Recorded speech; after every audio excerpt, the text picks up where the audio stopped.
These are the initial preps. Is the polynomial in descending order? Is there a greatest common factor in all terms? Factor it out. And then factor out the negative leading coefficient if the leading coefficient is negative. So I'm going to explain this over and over for each problem. We're going to go through this. Then the next step is we have to identify whether we are asked to factor a binomial, whether we are asked to factor a trinomial, or when we're asked to factor a polynomial. Every one of them has a different technique. If it's a binomial, we have to follow these.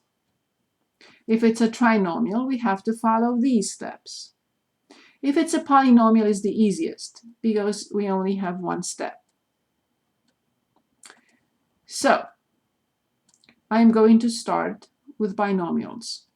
We're not going to be able to finish. We only have roughly 10 minutes left. I'm just going to start.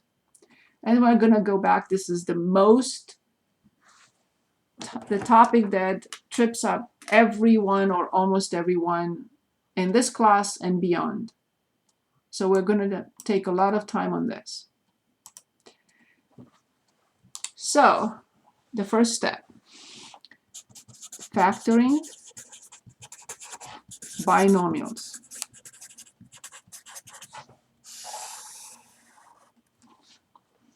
The steps that we have to follow in factor binomials.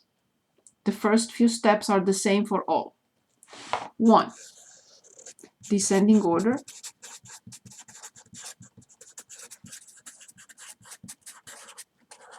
Like with polynomials when we divide, like with everything, has to be in descending order. Step number 2. Greatest common factor. GCF, greatest common factor. If there is a greatest common factor, I have to pull it out.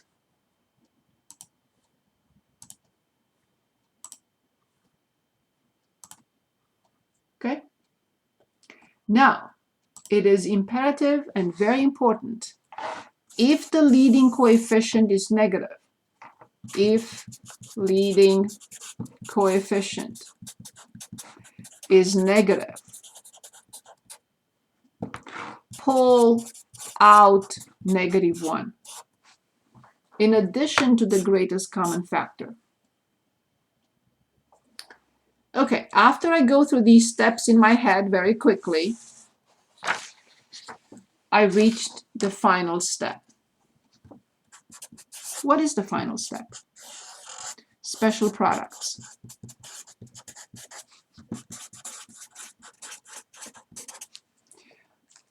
But if you remember, I said there is only one special product for binomials. Here it is. A squared minus b squared. Where does this come from? We know, from a plus b, a minus b. This is the only special product we discussed so far. How come? We discussed a plus b times a minus b, which is the difference of squares. Now we're going backwards. We want to change terms. We want to change terms into factors. Why? Because this is more valuable than this.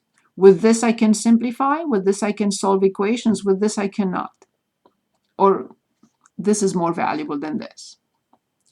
So in the previous module 5, we talked about the special product to use it to come up with the difference of squares. Now in mod 6, we're going backwards.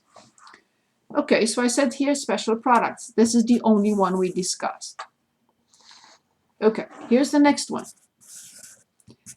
A squared plus b squared. This is the difference of squares. This is the sum of squares. You have to write not factorable to be exact, not factorable using integers. This is the correct answer. For now, if you say not factorable, or if you like to say prime, I don't like that, but you can, that's fine. So we need to remember moving forward that the difference of squares is factorable. The difference of squares is factorable, as we studied last time and today, into a plus b times a minus b. But we also need to know that the sum of squares is not factorable. And you can call it prime if you wish. There are two more special products that are condensed into one. A to the third plus b to the third, or a to the third minus b to the third.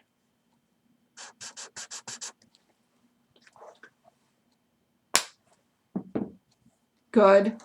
How do we factor these two? Again, this is the difference of squares.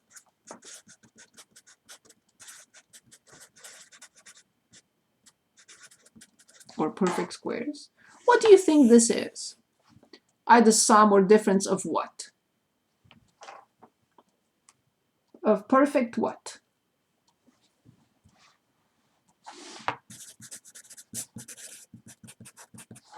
Cube? Exactly.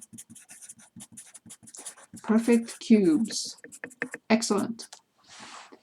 Well, these are slightly more sophisticated than the first three special products we looked at. They factor into a binomial times a trinomial. We have never seen this before. This is totally new.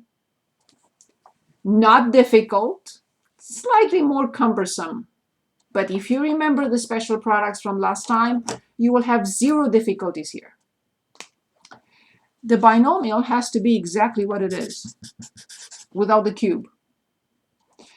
If it's positive, it's positive. If it's negative, it's going to be negative. And the trinomial is even easier than the previous trinomial we know. Of course, it's a squared. Of course, it's b squared. But what is the middle term? It's not the 2 times ab, it's just ab. But careful with the sign. If we look at the sum of perfect cubes, the binomial has to follow the same sign, but the trinomial has to have minus in between. So plus plus minus, or minus minus, of course, plus. And what is the middle term? Exactly as we had it before, but without a 2, ab. So let's understand the pattern and see what this means. A cubed plus b cubed, a plus b, a squared minus ab plus b squared. A cubed plus b cubed, a plus b, a squared minus ab plus b squared. What if it's minus? A cubed minus b cubed, a minus b, a squared plus ab plus b squared. And this is it. We're done with special products. We're not going to see anything else. So, when we talk about binomials, we have the difference of squares, which is factorable. We have the sum of squares, which is prime. But we also have the sum or the difference of cubes, which factors into a binomial times a trinomial. I know we only have 2 minutes left, so let me just show an example. I'm going to open, and then we'll stop. I'm going to open the other handout.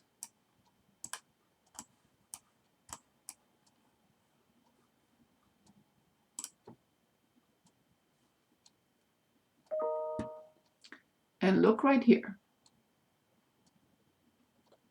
I'm going to choose part A. In part A, we have 4z squared minus 25. I'm asked to factor completely 4z squared minus 25. Okay, I'm going to go through my list. Is it in descending order? Yes, it is.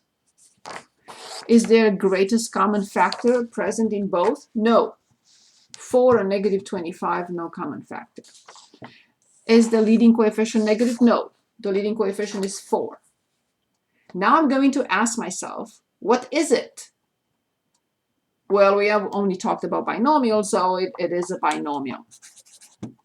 At this point, I'm going to go through my list of special products. Is it this? Is it this? Is it this? What is it? It's not a sum, so it's not the sum of perfect squares. It's not the sum of perfect cubes. It could be the difference of perfect squares or the difference of cubes. But 25 is not a cube. Nothing cubed gives us 25. So my only option here is that maybe it's a difference of squares. If I say, I think it's the difference of squares, then I have to have a binomial with plus, a binomial with minus, the first term's the same, the second term's the same. And I factored this binomial. Can anyone give us anything that you think will go in here? Again, we are using the exponential rules. These have to be the same. When I multiply them, I have to get this. These have to be the same. When I multiply them, I have to get this. Anybody?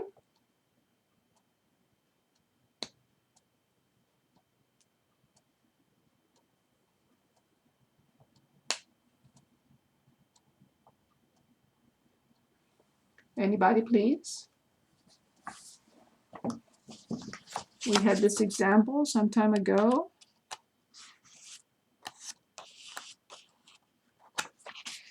Very similar.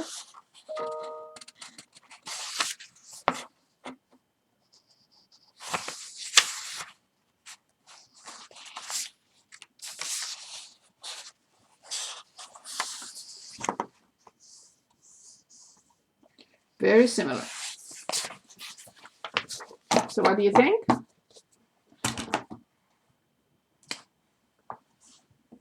Anybody, please? Yes? 2z and 5? Exactly. Indeed. 2z and 5, 2z and 5.